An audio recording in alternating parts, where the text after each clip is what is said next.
శివాయ గురవే నమః. జ్ఞానక్షం యూట్యూబ్ ప్రేక్షకులందరికీ కూడా స్వాగతం.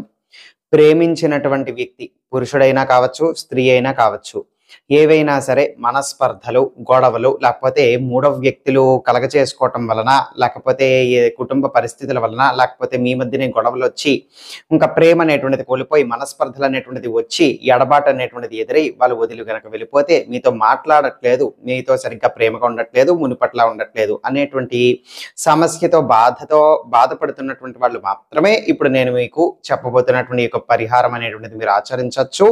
అది మీకు ఫలితం అనేటువంటిది ఇస్తుంది.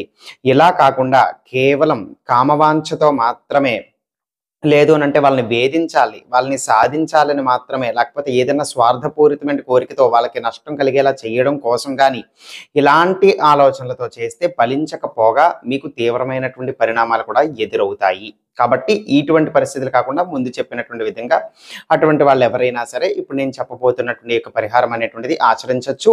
తిరిగి ఆ యొక్క వ్యక్తి నుంచి మీకు ప్రేమ, అభిమానం, ఇష్టత అనేటువంటిది కలుగుతుంది. వశీకరణము అని అంటే మీరు తప్పుగా అర్థం చేసుకోకండి. వశీకరణము అని అంటే బలవంతంగా ఒక మనిషిని మార్చుకొని మీ వైపు లాక్కోవటం అనేటువంటిది కాదు. వశీకరణం అంటే ఆత్మీయంగా, ఇష్టపూర్వకంగా ఆ యొక్క మనిషి మిమ్మల్ని కూడా ఇష్టపడేటువంటి విధంగా, మిమ్మల్ని కూడా అభిమానించేటువంటి విధంగా ఆకర్షించటం అన్నమాట. తేడా అనేటువంటిది ఉంది. ఇది క్షుద్ర పూజ కాదు. అర్థమైందా? అయితే ఇప్పుడు దీనికి ఇటువంటి సమస్యతో ఇబ్బంది పడుతున్నటువంటి వాళ్ళు ఏ విధంగా చేయాలి? ఏదైనా సరే ఒక సోమవారం గానీ, ఒక శుక్రవారం నాడు గానీ ఇప్పుడు నేను మీకు చెప్పబోతున్నటువంటి యొక్క పరిహారాన్ని మీరు ఆచరించాలి. అంటే ఆ యొక్క రోజున మీరు ప్రారంభించాలన్నమాట. సమయం ఏమిటి? ఉదయమైనా చెయ్యొచ్చు, సాయంత్రం అయినా చెయ్యొచ్చు. అయితే ఈ 2 పూటల్లో ఏ పూట మీకు వీలవుతుందో అది మీరు నిర్ణయించుకుని ఆ యొక్క పూట మీరు ప్రారంభించండి. ఉదయం చేయాలనుకున్నటువంటి వాళ్ళు ఉదయం 5:30 నుంచి 7:30 మధ్యలో చెయ్యాలి. సాయంత్రం చేయాలనుకున్నటువంటి వాళ్ళు సాయంత్రం 5:30 నుంచి 7:30 మధ్యలో ఈ యొక్క ప్రక్రియ అనేటువంటిది చేసుకోవచ్చు. అయితే 2 పూటల్లో ఏదో ఈ యొక్క సమయంలో ఈ యొక్క పూటన మీరు ప్రారంభించండి. వారం రోజుల పాటు మొదలుపెట్టిన రోజు నుంచి వరుసగా వారం రోజుల పాటు చెయ్యాలి ఈ యొక్క ప్రక్రియని. కాబట్టి మీరు ఇప్పుడు ఉదయం మొదలు పెట్టారనుకోండి, వరుసగా వారం రోజులు కూడా ఉదయమే చెయ్యాలి. సాయంత్రం మొదలు పెడితే వరుసగా వారం రోజుల పాటు కూడా సాయంత్రమే చెయ్యాలి. ఆ విధంగా దాన్ని బట్టి మీరు ఏర్పాటు చేసుకోండి. అయితే ప్రతిరోజు కూడా మీరు ఈ యొక్క ప్రక్రియని చెయ్యటానికి మీకు కావాల్సినటువంటి పదార్థాలు ఏమిటి అనంటే, ఒక పాత్రలో అంటే ఒక స్టీల్ అయినా కావచ్చు, ఇత్తడైనా కావచ్చు, రాగైనా కావచ్చు, ఏదైనా సరే ఒక పాత్ర అంటే ఒక బౌలు, దాని నిండా నీళ్లు కావాలి, అది పెట్టుకోవాలి. ఒక గులాబీ పువ్వు, ఎరుపు రంగు గులాబీ పువ్వు ఒకటి కావాలి. దాని తర్వాత 5 తులసి ఆకులు కావాలి. ఒక చెంచాడు తేనె కావాలి. తేనె బాటిల్ తెచ్చి పెట్టుకొని రోజుకు ఒక స్పూన్ వాడుకోవచ్చు. తేనె కావాలి. అర్థమైంది కదా? ఇప్పుడు ఏం చెయ్యాలి? ఇప్పుడు మొదలు పెడుతున్నటువంటి ఈ యొక్క రోజున మీరు శుచిగా, శుభ్రంగా తలస్నానం అనేటువంటి చెయ్యాలి. మొదటి రోజు మాత్రమే, మిగతా రోజులు మామూలుగా స్నానం చేసేయచ్చు. మొదలు పెడుతున్నట్టు మొదటి రోజు మాత్రమే శుచిగా, శుభ్రంగా తలస్నానం చేసి మీ యొక్క పూజా మందిరంలో చక్కగా కూర్చొని, లేకపోతే ఏకాంతంగా ఉండేటువంటి గదిలోనైనా కూర్చోండి. కూర్చున్న తర్వాత ఇప్పుడు మీ యొక్క ఇష్టదేవుడికి చక్కగా తలుచుకుని విజయం సాధించాలి అని చెప్పి నమస్కారం చేసుకుని, ఆ పార్వతీ పరమేశ్వరుని కూడా ఒక్క మారు మనసులో తలుచుకుని, ఇది న్యాయబద్ధంగా నేను ఆమెను పెళ్లి చేసుకోవాలనుకుంటున్నాను, లేకపోతే అతన్ని పెళ్లి చేసుకోవాలనుకుంటున్నాను, వాళ్ళని బాగా చూసుకోవాలనుకుంటున్నాను, మా మధ్యన మనస్పర్ధలు, గొడవలు తొలగించి వాళ్ళు నా పట్ల మళ్ళీ కూడా తిరిగి వశీకరింపబడేటట్టుగా చెయ్యి, ఆకర్షింపబడేటట్టుగా చెయ్యి, నా ప్రేమ వాళ్ళకి అర్థమయ్యేటట్టు విధంగా మళ్ళీ వాళ్ళని నా దగ్గరికి తీసుకుని రా, నా దగ్గర ఉండేటట్టుగా అనుగ్రహించు స్వామి అని చెప్పి మీ యొక్క ఇష్టదేవుడికి పార్వతీ పరమేశ్వరుడికి నమస్కారం చేసుకుని, కుడి చేతిలో 5 తులసి ఆకులు చేతిలో పట్టుకుని ఈ విధంగా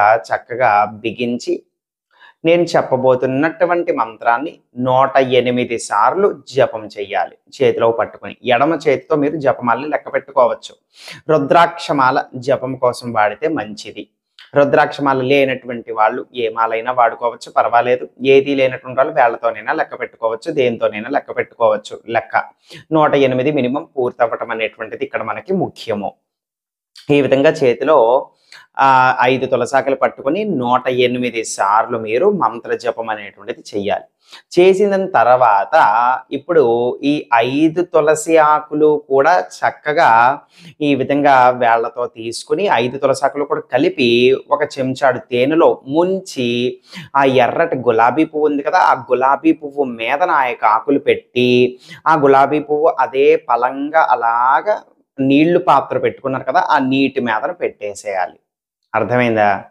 గులాబీ పువ్వు మీదన తేనెలో ముంచినటువంటి 5 తులసాకులు కూడా పెట్టి ఆ పువ్వు మీదన ఆ పువ్వుని అదే పలంగా లాగా నీళ్ళల్లో ఉంచేయాలన్నమాట. ఆ విధంగా రోజంతా కూడా ఉంచేయాలి.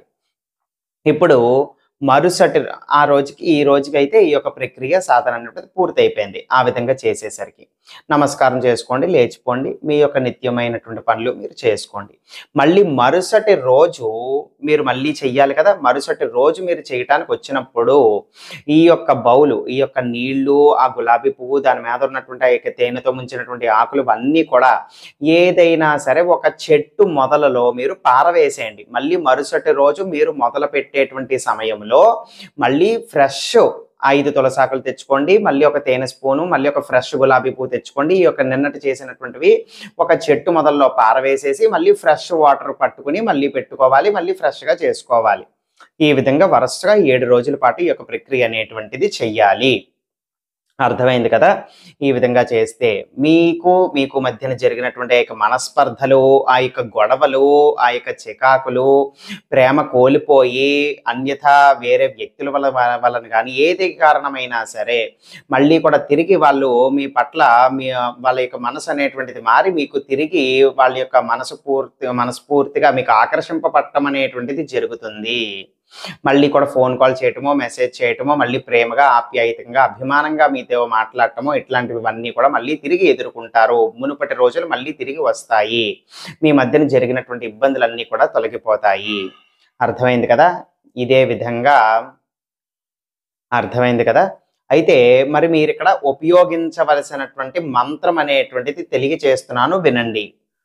ఓం హ్రీం నమో భగవతి అముఖం వశ్యం కురు కురు మమ వశ్యం ఫలయ ఫలయ స్వాహ. మళ్ళీ చెబుతున్నాను, వినండి. ఓం హ్రీం నమో భగవతి అముఖం వశ్యం కురు కురు మమ వశ్యం ఫలయ ఫలయ స్వాహ. విన్నారు కదా?